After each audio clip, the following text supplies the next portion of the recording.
Hi everyone and welcome back to Zombies. In this video we'll look at all of the side Easter eggs discovered on Liberty Falls map so far.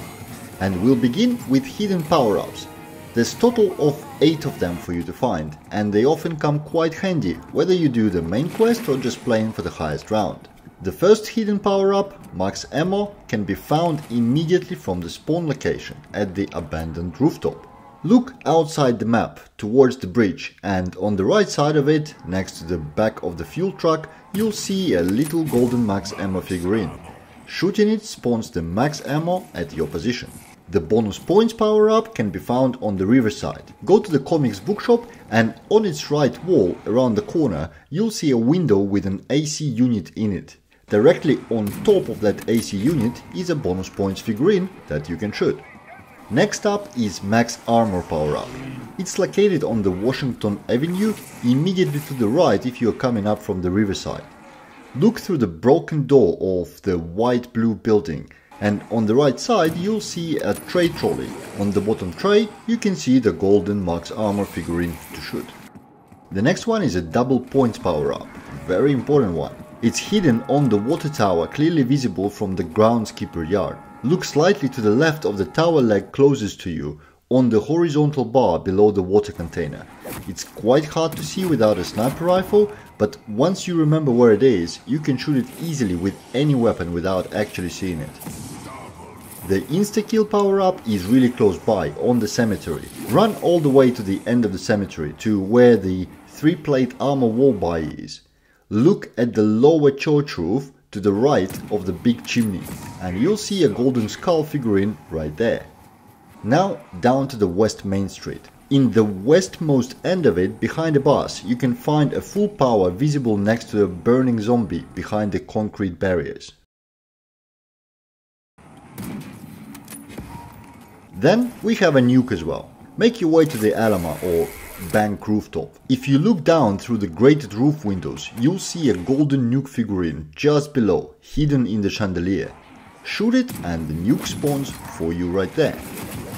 The last hidden power-up on Liberty Falls is actually a part of another Easter egg. Back on the West Main Street, if you look through the fence on the south side, you'll see a swimming pool full of blood.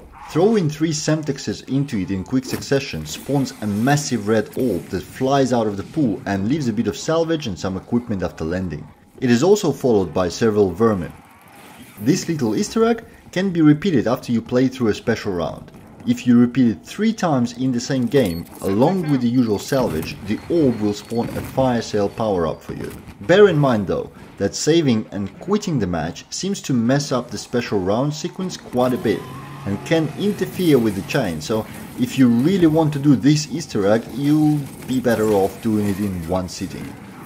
The next little Easter egg is Mr. Pig's cars. There are 3 special cars on the map, painted black with yellow on the side. One in the back street parking, next to the comics store.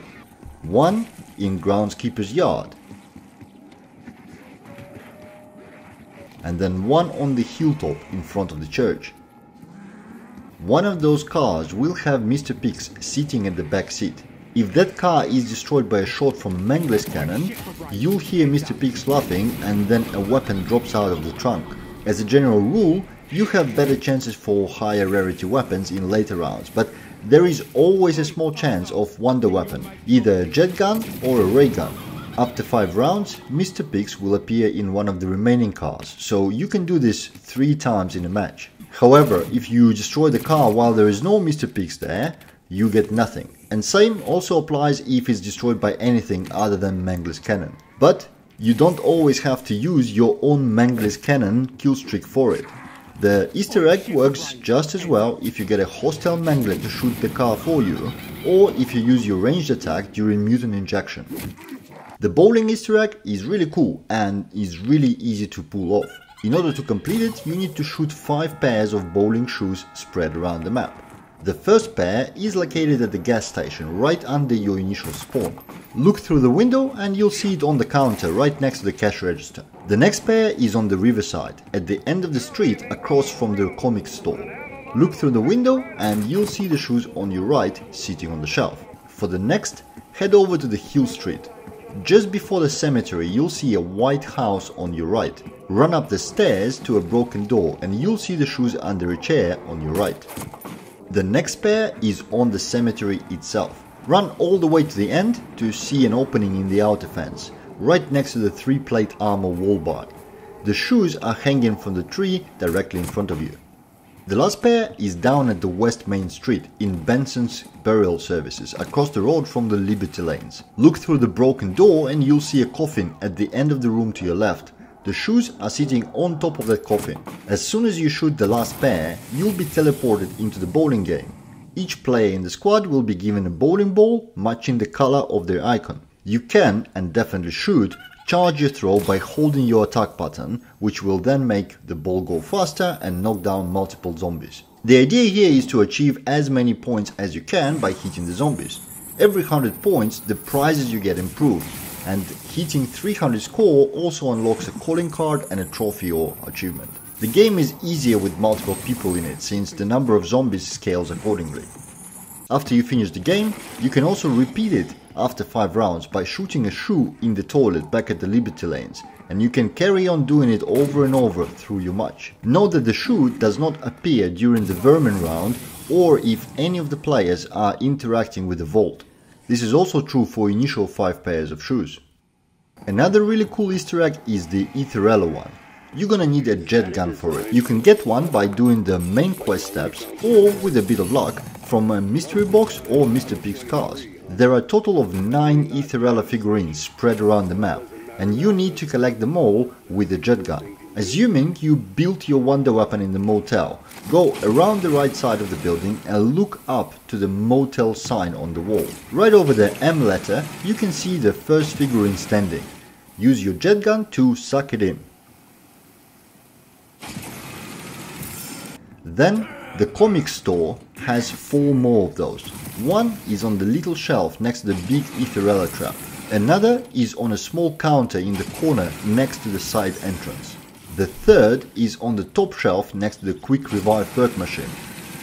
And then the last one is under the window next to the main entrance. The next figurine you need is on the Hill Street, on the left side of the flower shop. Look up at the wall to see a window with an AC unit on it. The figurine is right on top of it. The next Aetherella is across from Yanni Free's rooftop. You'll have to unlock the Alamo access and then a small opening next to the arsenal machine. Looking across from the rooftop, you can see 2 big ventilation units on the next building's roof. The figurine is right there, hidden a bit behind the right unit. The next one can be found on the church. Looking from the front, you'll see it on the first right window. And then the last one is really close by, on the ledge of the Liberty Lanes under the L letter. As soon as you pick up the last figurine, you turn into Aetherella, becoming invincible and causing huge damage to any zombies unlucky enough to get in your way. You can also further upgrade Aetherella to get more speed and even more firepower by interacting with her trap in the comic store, which costs you 1500 points. One of the common tricks with this Easter egg is to pick up all but one figurine and then use your jet gun to move the last figurine into the position you want. For instance, you can pull the figurine inside the church building and use it during the final stage of the main quest to make the boss fight really easy. The whole effect lasts 90 seconds, which is plenty of time to do some serious damage. Similarly, the candles Easter egg can be also used as a small assistance during the boss fight. In order to initiate it, you'll need a napalm burst ammo mod for your weapon. Use it to shoot the candle stands on both sides of the Pack-a-Punch machine inside the church. You'll need a number of shots at each, and you'll see it working when the whole stand goes up in purple flames. After you shot the second one, pools of ether fire start appearing randomly on the church floor. They will damage any zombies caught on them, and any kills count as your own. It will also damage you though, so, you know, maybe don't stand in the pool of fire to avoid some accidental burning. This Easter egg can also be repeated every 5 rounds or so. Next up on my list is the grave digging Easter egg. If you go to the Washington Avenue rooftops and look towards the church, you'll see a wooden barrel on top of the wall. You can use a chopper gunner kill streak to shoot that barrel down, and it will drop a shovel on the ground under it. You can then pick up that shovel by holding interact button on it. I've seen multiple reports that the same can be done with a Hellfire and artillery strike kill streaks, but I never managed to destroy that barrel with anything but the chopper gunner. Probably a skill issue on my side, so you are free to try. Now that you have a shovel, you can use it to dig up graves on the cemetery by holding your interact button next to them. For the most part, the rewards are pretty crap. You either get a zombie to come out of the grave or a cooked grenade. Occasionally though you can get some salvage or weapons, and if you're really lucky you may dig up a perk or two as well. Now that we are in the cemetery anyway, we can try to pick up a free Deadshot Daikiri perk. Head out to the top part of the cemetery and turn right to see an opening in the fence, with a dirt road coming up to it. On the wooden fence directly ahead of you, you can see 5 beer cans. You'll probably need a sniper rifle or another scoped weapon to be able to aim at them properly. You will need to shoot all 5 in a row without missing any shots to be awarded a free Deadshot Daikiri perk. You can also adjust your field of view down to 60 temporarily to zoom the picture in a bit further, which makes hitting those targets consistently much easier. And you probably want to do it between the rounds, since it's a real pain to try to shoot the cans while being bashed by zombies from the back. If you miss any of the shots, the cans disappear, and you'll need to progress to another round for the next chance. Using explosive weapons doesn't work here as well, as it seems to automatically fail the challenge right away. Speaking about explosive weapons, however, the next Easter egg requires one. If you stand in front of the church and look up to it, you'll see that one of the spikes has a zombie's head on it. Shooting that with any explosive weapon causes zombies to start raining down from the skies. You can also do it with a grenade or Semtex, but that's a little bit more complicated, as you need to aim right and, in case of a frag, cook the grenade properly. The raining zombies will leave some petty cash, salvage or kill streaks as they hit the ground, and the last one will also leave an ether tool behind, with rarity depending on the round you do it in. It will be green before round 10, blue afterwards, and I believe it turns purple after round 25 or so. From raining zombies to dancing ones, we head over to the riverside. Next to the fence facing north, you'll see 2 viewfinders aimed at the hills in the distance. Interacting with either costs 50 points, and if you aim right and up, you can find a zombie dancing on a cliff. Keep the viewfinder aimed at them until you back out, and then aim the second one at the same point. You'll know you're successful once beams of light go up from the location.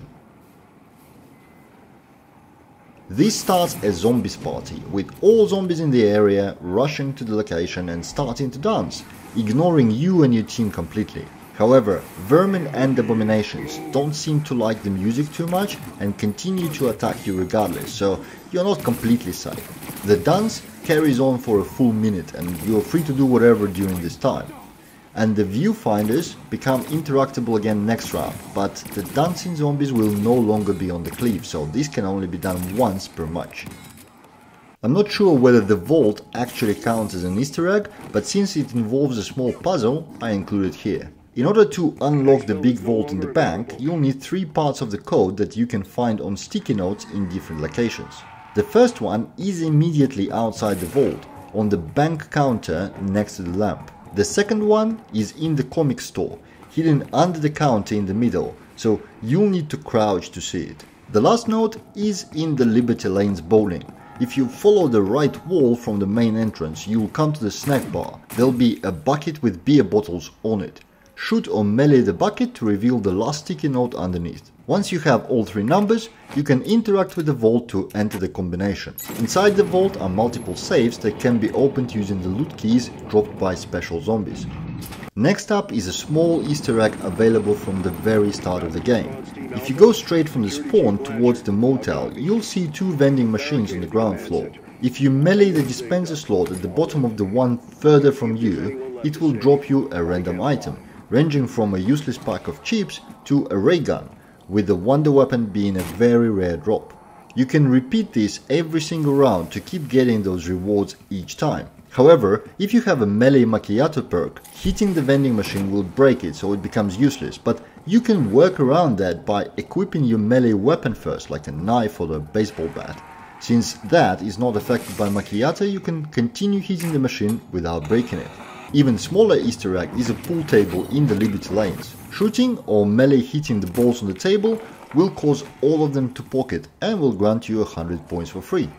The last on the list is the secret zombie song Easter egg. There are 3 Mr. Pig's headsets hidden on the map. One is in the Motor Lodge alley as you go from the motel towards the Liberty lanes. It's immediately to your right after the first set of stairs next to the fence. Interact with it to hear Mr. Pig's laughing. The second one is in the church, on the rightmost front bench if looking from the Pack-a-Punch machine.